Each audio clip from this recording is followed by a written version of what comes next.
യഥാർത്ഥ സ്നേഹിതൻ ഉത്തമ കൂട്ടാളിയായി ആശ്രയിപ്പാനും പങ്കിടുവാനും നല്ലൊരു സഖിയാണവൻ. ആശ്രയിപ്പാനും പങ്കിടുവാനും നല്ലൊരു സഖിയാണവൻ.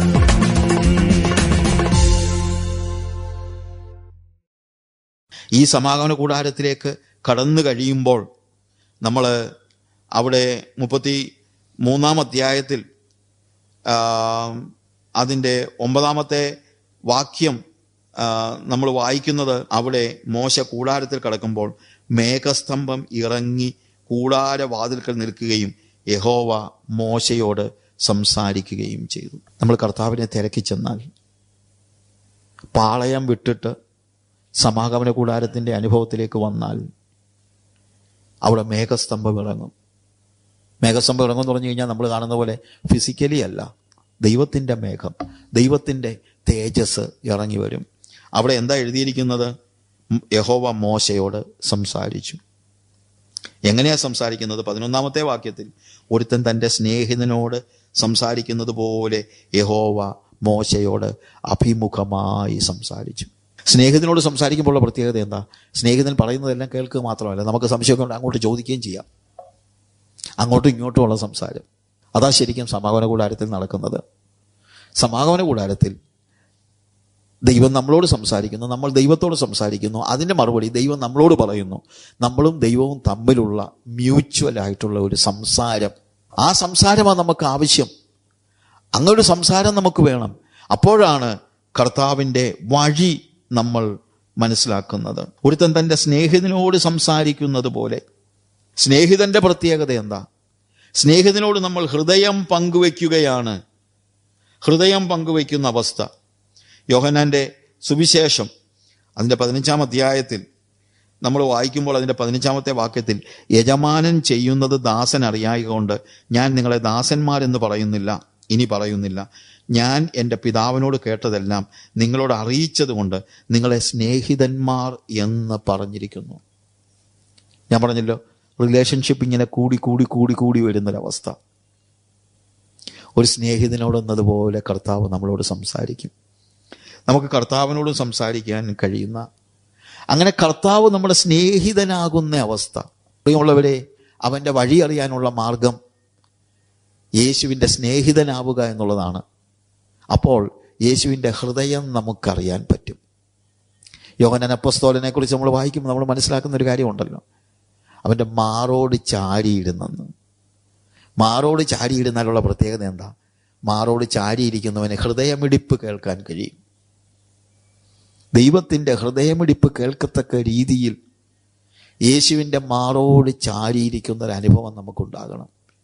അപ്പോഴാണ് നമ്മൾ അവൻ്റെ സ്നേഹിതന്മാരാകുന്നത്. ക്വൈക്കേഴ്സ് എന്ന് പറയുന്ന ഒരു ഉണർവ് സംഘം ഉണ്ടായിരുന്നു. ക്വൈക്കേഴ്സ് എന്ന് അവരെ നാട്ടുകാർ വിളിച്ചതാ. കാര്യം അവർ പ്രാർത്ഥിക്കുമ്പോൾ വിറയ്ക്കുമായിരുന്നെന്നാണ് കണ്ടവർക്കൊക്കെ തോന്നിയത്. അവരിങ്ങനെ വിറയ്ക്കും, പ്രാർത്ഥിക്കുമ്പോൾ വിറയ്ക്കും. ക്വൈക്കേഴ്സ്. പക്ഷെ അവരവരെ വിളിച്ചത് ക്വൈക്കേഴ്സ് എന്നല്ല. അവരവരെ വിളിച്ചത് ഫ്രണ്ട്സ് ഓഫ് ജീസസ് എന്നാ. യേശുവിൻ്റെ സ്നേഹിതന്മാർ. നിങ്ങൾ ആരാണ്? We are friends of Jesus. അതെങ്ങനാടാ ദൈവത്തിൻ്റെ സ്നേഹിതന്മാരാകുന്നത്? How can you be the friends of Jesus?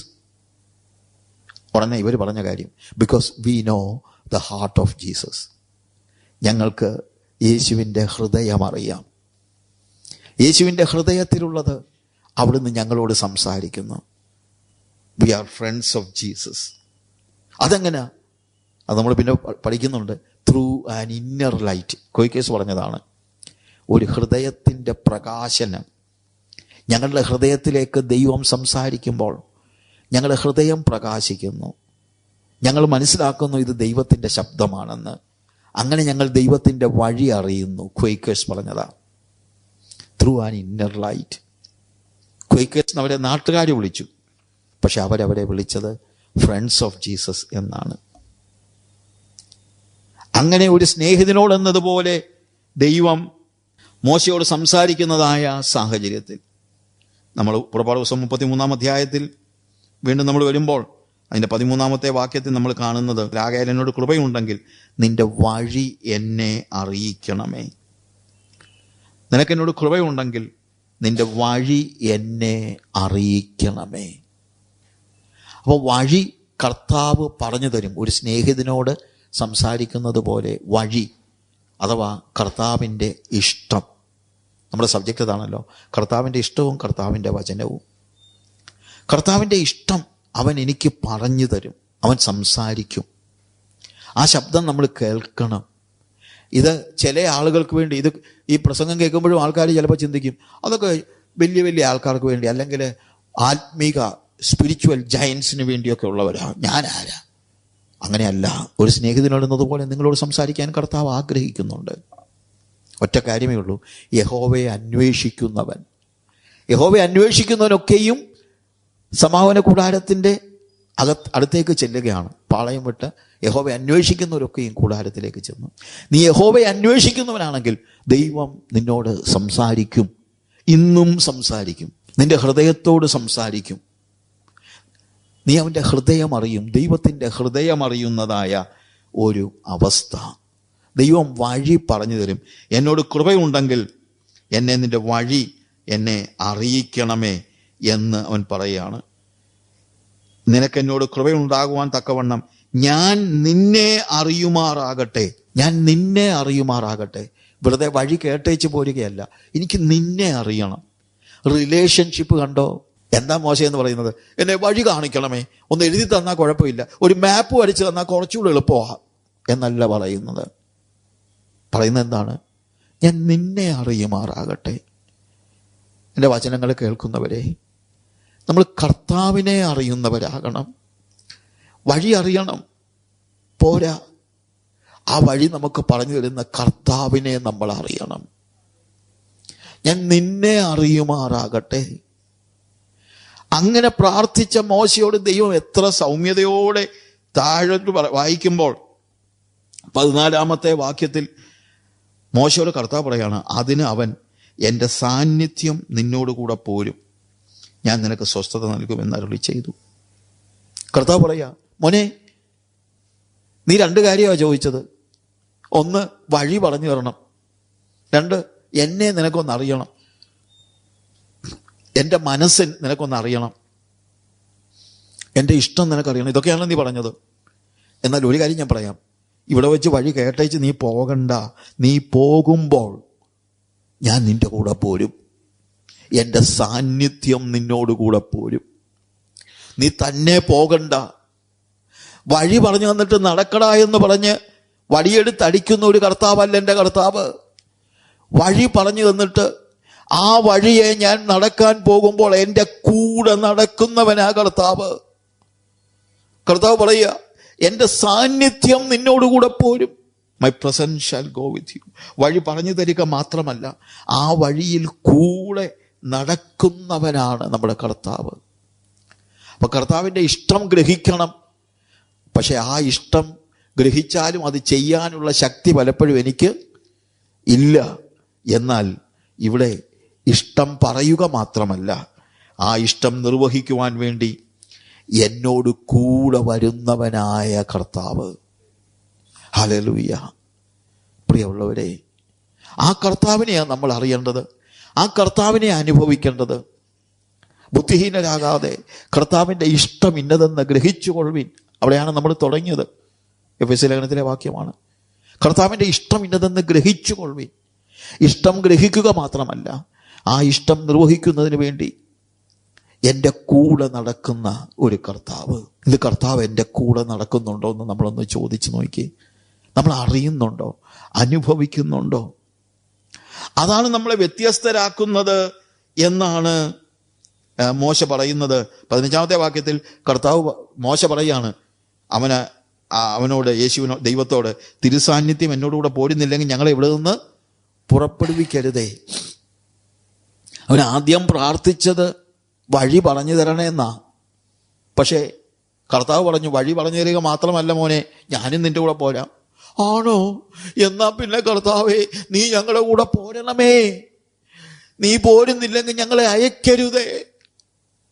തിരുസാന്നിധ്യം ഞങ്ങളോടുകൂടെ പോരുന്നില്ലെങ്കിൽ ഞങ്ങളെ ഇവിടെ നിന്ന് പുറപ്പെടുവിക്കരുതേ. പ്രിയമുള്ളവരെ, എൻ്റെ വാക്ക് കേൾക്കുന്ന എല്ലാവരോടും ഞാൻ പറയട്ടെ, തിരുസാന്നിധ്യത്തിൽ നിന്ന് മാറി ഒരു നിമിഷം പോലും നിങ്ങൾ ജീവിക്കാൻ പാടില്ല. ആ തിരുസാന്നിധ്യം നമ്മുടെ കൂടെ പോരുന്നത് നമ്മൾ ഗ്രഹിക്കണം. ഓരോ നിമിഷങ്ങളിലും ദൈവ സാന്നിധ്യം അനുഭവിച്ചറിയണം. ആ ദൈവത്തിൻ്റെ സാന്നിധ്യത്തിൽ അവനോട് ചേർന്ന് നടക്കണം. അവൻ എന്നെ നടത്തും, അവൻ വഴി ഉപദേശിച്ചു തരും. മാത്രമല്ല, എന്നെ കൈപിടിച്ച് നടത്തും. സാന്നിധ്യം കൂടെ ഉണ്ടെങ്കിലുള്ള കാര്യം എന്നാണെന്നറിയാമോ?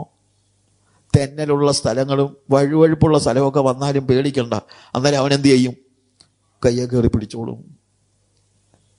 ഞാൻ തകർന്നു പോകാതെ എൻ്റെ പ്രതിസന്ധിയുടെ സമയങ്ങളിൽ എൻ്റെ സ്വന്തം ശക്തി കൊണ്ട് വഴി അറിയാമെങ്കിൽ പോലും എനിക്ക് തനിയെ നടക്കാൻ കഴിയാത്ത സാഹചര്യത്തിൽ വഴി പറഞ്ഞു തരിക മാത്രമല്ല, എൻ്റെ കൂടെ നടന്ന് എൻ്റെ കൈ പിടിച്ച് നടത്തുന്ന കർത്താവിനെ ഞാൻ അറിയണം. പിന്നെ വേറൊരു കാര്യം, കർത്താവിൻ്റെ കൈ പിടിച്ച് നടക്കുകയാണെങ്കിൽ കർത്താവിൻ്റെ ഇഷ്ടത്തിൽ നിന്ന് ഇടത്തോട്ടോ വലത്തോട്ടോ ഞാൻ പോകത്തില്ല. പക്ഷെ അവൻ്റെ കയ്യിൽ നിന്ന് വിട്ടേച്ച് പോകരുത്. നമ്മൾ പിടിച്ചോണം. അവൻ്റെ കൈ വിട്ടേച്ച് പോകരുത്. ഇടത്തോട്ടോ വലത്തോട്ടോ പോകരുത്. ആ കർത്താവിൻ്റെ കൈ പിടിച്ച് നടക്കുന്നതാണ് നമ്മളെ വ്യത്യസ്തരാക്കുന്നത്. 16-ാമത്തെ വാക്യത്തിൽ, എന്നോടും നിന്റെ ജനത്തോടും കൃപയുണ്ടെന്നുള്ളത് ഏതിനാൽ അറിയും? നീ ഞങ്ങളോടുകൂടെ പോരുന്നതിനാലല്ലയോ. ദൈവത്തിൻ്റെ സാന്നിധ്യമാണ് ദൈവകൃപയുടെ തെളിവ്.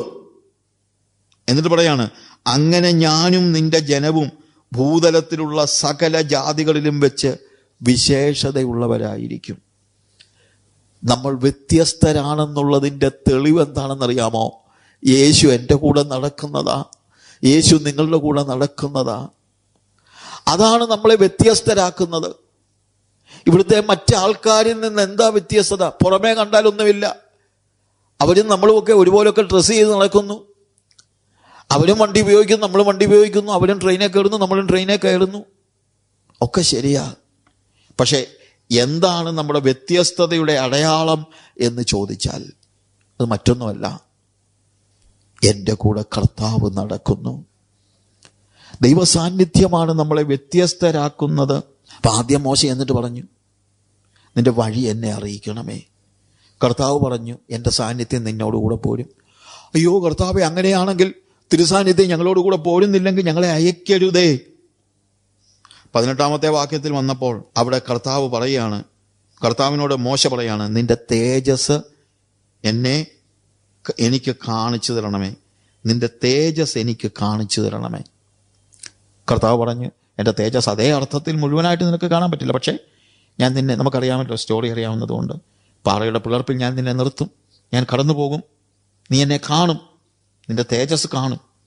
അപ്പം വഴി, സാന്നിധ്യം, തേജസ്, പാറയുടെ പിളർപ്പാണ് നമ്മൾ കാണുന്നത്. അതിൻ്റെ 19 മുതലുള്ള വാക്യങ്ങൾ വായിക്കുമ്പോൾ നമ്മളവിടെ എൻ്റെ മഹിമയൊക്കെ, കർത്താവ് പറയാണ്, ഞാൻ എൻ്റെ മഹിമയൊക്കെ നിൻ്റെ മുമ്പാകെ കടക്കുമാറാക്കി യഹോവയുടെ നാമത്തെ നിൻ്റെ മുമ്പാകെ ഘോഷിക്കും. എന്നാൽ 20-ാമത്തെ വാക്യത്തിൽ, നിനക്ക് എൻ്റെ മുഖം കാണുവാൻ കഴിയുകയില്ല, ഒരു മനുഷ്യനും എന്നെ കണ്ട് ജീവനോടെ ഇരിക്കയില്ല എന്ന് അവൻ കൽപ്പിച്ചു. അതുകൊണ്ട് നീ പാറമേൽ നിൽക്കണം. എൻ്റെ തേജസ് കടന്നു പോകുമ്പോൾ ഞാൻ നിന്നെ ഒരു പാറയുടെ പിളർപ്പിലാക്കി ഞാൻ കടന്നു പോകുവോളം എൻ്റെ കൈ കൊണ്ട് നിന്നെ മറയ്ക്കും. പിന്നെ എൻ്റെ കൈ നീക്കും, നീ എൻ്റെ പിൻഭാഗം കാണും. പാറയുടെ പിളർപ്പിൽ ദൈവത്തിൻ്റെ തേജസ് അവൻ കാണുകയാണ്. അപ്പോൾ വഴി പറഞ്ഞു തരണമേ എന്ന് പറഞ്ഞു, വഴി കാണിച്ചു തരാമെന്ന് പറഞ്ഞു. തിരുസാന്നിധ്യം വേണമെന്ന് പറഞ്ഞു. എൻ്റെ സാന്നിധ്യം നിന്നോടുകൂടെ പോരും, നിന്റെ തേജസ് എന്നെ കാണിച്ചു തരണമേ. ദൈവത്തിൻ്റെ ആ ഉയരത്തിലെ തേജസ് അതേപോലെ കാണാൻ നമുക്ക് ഒരു പക്ഷേ കഴിഞ്ഞില്ലെന്നിരിക്കും. പക്ഷേ യേശു ഭൂമിയിലേക്ക് വന്നത് ആ പിതാവിൻ്റെ തേജസ് നമ്മളെ കാണിക്കാനാണ്. ശിഷ്യന്മാരെന്താ പറയുന്നത്? യോഹന്നാൻ പറയുന്ന കാര്യം, ഞങ്ങൾ അവൻ്റെ തേജസ് പിതാവിൽ നിന്നുള്ള ഏകജാതനായ അവൻ്റെ തേജസ്സായി കണ്ടു, അല്ലേ? അപ്പോൾ തേജസ്സും നമുക്ക് കാണിച്ചു തരും. പക്ഷെ അത് പിളർന്ന പാറയുടെ മറവിലിരുന്ന് ആ ശാന്തതയിലാണ് നമ്മൾ കാണുന്നത്. ദൈവ തേജസ് കാണാൻ ഓടിപ്പിടിച്ച് ചെന്നാൽ പറ്റത്തില്ല, ശാന്തത വേണം. ഏലിയാവ് ദൈവത്തെ കാണുന്നത് നമുക്കറിയാമല്ലോ. 1 രാജാക്കന്മാരുടെ പുസ്തകം 19-ാം അധ്യായത്തിൻ്റെ 9 മുതൽ 18 വരെയുള്ള വാക്യങ്ങൾ, അത് മൊത്തമായിട്ട് ഞാൻ വായിക്കുന്നില്ല. അവിടെ നമ്മൾ കാണുന്നത് കർത്താവ് തന്നെ അവനോട് പറയുന്ന ചില കാര്യങ്ങളാണ്. നീ എന്തിനാ ഇവിടെ നിൽക്കുന്നതെന്ന് ചോദിച്ചു കഴിഞ്ഞപ്പോഴത്തേക്ക് 14-ാമത്തെ വാക്യത്തിൽ ഞാൻ ഒരുത്തൻ മാത്രം ശേഷിച്ചിരിക്കുന്നു എന്നൊക്കെ പറയുന്നു. അപ്പോൾ യഹോവ അവനോട് അതിൻ്റെ മുകളിലുള്ള ഭാഗത്ത് അതിൻ്റെ 10 മുതലുള്ള വാക്യങ്ങൾ വായിക്കുമ്പോൾ അവൻ പറയുകയാണ്, ഞാൻ ഒരുത്തൻ മാത്രം ശേഷിച്ചിരിക്കുന്നവർ എനിക്കും ജീവഹാനി വരുത്തുവാൻ നോക്കുന്നു. 11-ാമത്തെ വാക്യത്തിൽ നീ പുറത്തു വന്ന് പർവ്വതത്തിൽ യഹോവയുടെ മുമ്പാകെ നിൽക്ക എന്നവൻ കൽപ്പിച്ചു. അപ്പോൾ യഹോവ കടന്നു പോകുന്നു. ശക്തിയുള്ള ഒരു കൊടുങ്കാറ്റ് യഹോവയുടെ മുമ്പിൽ പർവ്വതങ്ങളെ കീറി പാറകളെ തകർത്തു. എന്നാൽ കാറ്റിൽ യഹോവയില്ലായിരുന്നു. കാറ്റിൻ്റെ ശേഷം ഒരു ഭൂകമ്പം ഉണ്ടായി. ഭൂകമ്പത്തിൽ യഹോവ ഉണ്ടായിരുന്നില്ല. ഭൂകമ്പത്തിന് ശേഷം ഒരു തീയിലും യഹോവയില്ലായിരുന്നു. തീയുടെ ശേഷം സാവധാനത്തിൽ ഒരു മൃദുസ്വരം ഉണ്ടായി. വലിയ കൊടുങ്കാറ്റിലും വലിയ തീയിലും ഒക്കെയാണ് യഹോവയുള്ളതെന്ന് നമ്മൾ ചിലപ്പോൾ ഭൂകമ്പത്തിലൊക്കെ യഹോവയുള്ളതെന്ന് ചിന്തിക്കും. പക്ഷേ ശരിക്കും യഹോവയെ മനസ്സിലാക്കണമെങ്കിൽ അവൻ്റേതൊരു മൃദുസ്വരമാണ്. ആ മൃദുസ്വരം ഏലിയാവിന് കേൾക്കാൻ കഴിഞ്ഞ എന്തുകൊണ്ടാണ്? അവൻ ബാക്കി ശബ്ദങ്ങൾക്കെല്ലാം അവൻ്റെ കാതടച്ചതുകൊണ്ടാണ്. വലിയ കാറ്റടിച്ചപ്പോൾ കാറ്റിൻ്റെ പുറകെ അവൻ പോയില്ല. ഭൂകമ്പം ഉണ്ടായപ്പോൾ അതിൻ്റെ പുറകെ പോയില്ല. തീ കണ്ടപ്പോൾ കർമ്മേലിൽ തീയിലാണല്ലോ അവൻ ഉത്തരവള്ളിയത്, തീയിലേക്ക് അവൻ നോക്കിയില്ല, ചാടിയില്ല. അവനവിടെ നിന്നു, ആ പാറയുടെ പിളർപ്പിൽ നിന്നു. അത് കഴിഞ്ഞപ്പോൾ ഒരു മൃദുസ്വരം. ഞാൻ എപ്പോഴും പറയുന്ന കാര്യമാണ്, ദൈവശബ്ദം കേൾക്കണമെങ്കിൽ അത് മൃദുസ്വരമാണ്. അത് മൃദുസ്വരമാണെങ്കിൽ മറ്റെല്ലാ ശബ്ദങ്ങൾക്കും നേരെ നമ്മൾ കാതടയ്ക്കണം. എന്നാലേ പലപ്പോഴും അവൻ്റെ ശബ്ദം നമുക്ക് കേൾക്കാൻ കഴിയുകയുള്ളൂ. അകലാത്ത സ്നേഹിതൻ ഉത്തമ കൂട്ടാളിയായി ആശ്രയിപ്പാനും പങ്കിടുവാനും നല്ലൊരു സഖിയാണവൻ. ആശ്രയിപ്പാനും പങ്കിടുവാനും നല്ലൊരു സഖിയാണവൻ. അകലാത്ത സ്നേഹിതൻ ഉത്തമ കൂട്ടാളിയായി ആശ്രയിപ്പാനും പങ്കിടുവാനും നല്ലൊരു സഖിയാണവൻ. ആശ്രയിപ്പാനും പങ്കിടുവാനും നല്ലൊരു സഖിയാണവൻ.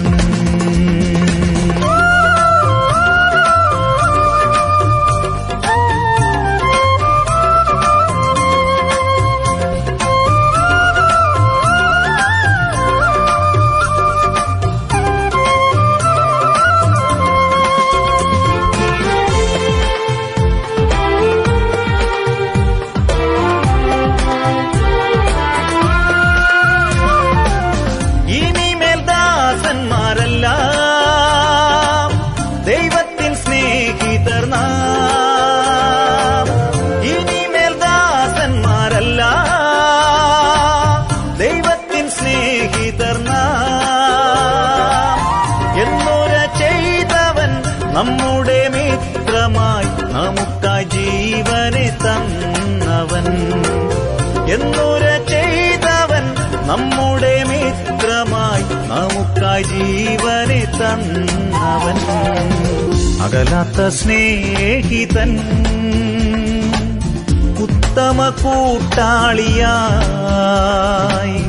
ആശ്രയിപ്പാനും പങ്കിടുവാനും നല്ലൊരു സഖിയാണവൻ.